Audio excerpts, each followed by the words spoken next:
What is copy editing? Whether you're a grammar nerd or just someone who enjoys writing, copy editing is an important term that you need to know. Hey, what's up, y'all? John Doherty from EditorNinja back here with another video about content marketing. If you enjoy this video, please click subscribe and also share it with your friends so that more people can get more value from the content that we're creating here. Now back to the show. When you hear the word editing, what comes to mind?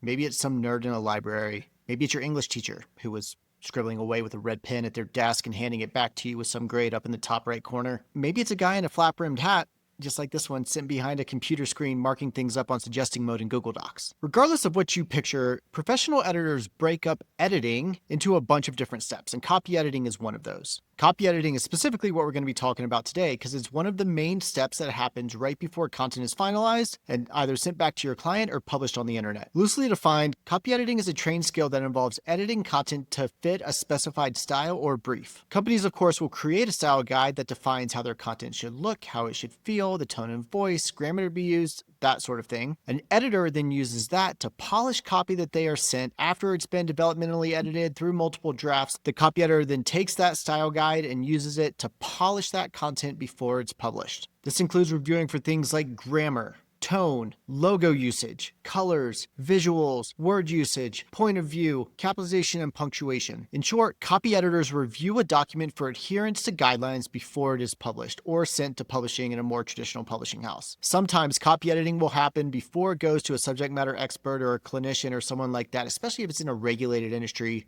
like law, healthcare, something like that. This is done so that that person is not distracted with proofreading. They're way too well paid to be proofreaders themselves, right? So proofreading and copy editing happen first, then the edits are made by the subject matter expert, then it's sent back to the writer or to an editor to finalize it, do a final proofread, and get it ready for publishing. So what happens when our copy editors receive a new assignment? This is exactly what they do. First, they open up the style guide and they re-familiarize themselves with it. Style guides are meant to be a living document, and so our client, the managing editor, head of content, whoever it is that we're working with, may make changes as they're going. Usually they'll update us in Slack, but the editor also goes and looks themselves to see what may have changed. Second, they'll do a light proofreading to catch anything glaring that might distract them from the true copy editing work that's going to happen. They'll fix those and they'll leave comments for themselves for the future so that they know what to come back to as they're copy editing. Third, they'll start from the top and they'll copy edit the whole document. They'll make changes on suggesting mode and they'll leave comments where they made a change that they're not quite sure of so that the client can take a look at it, leave feedback,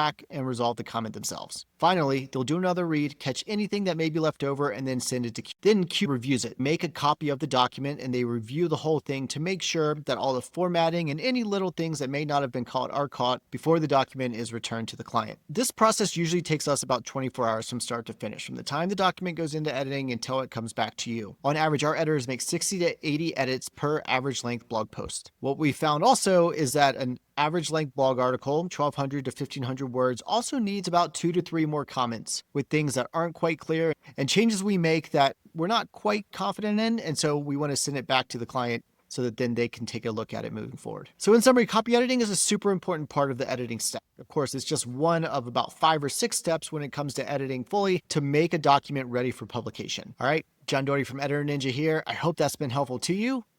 I'll see you next time.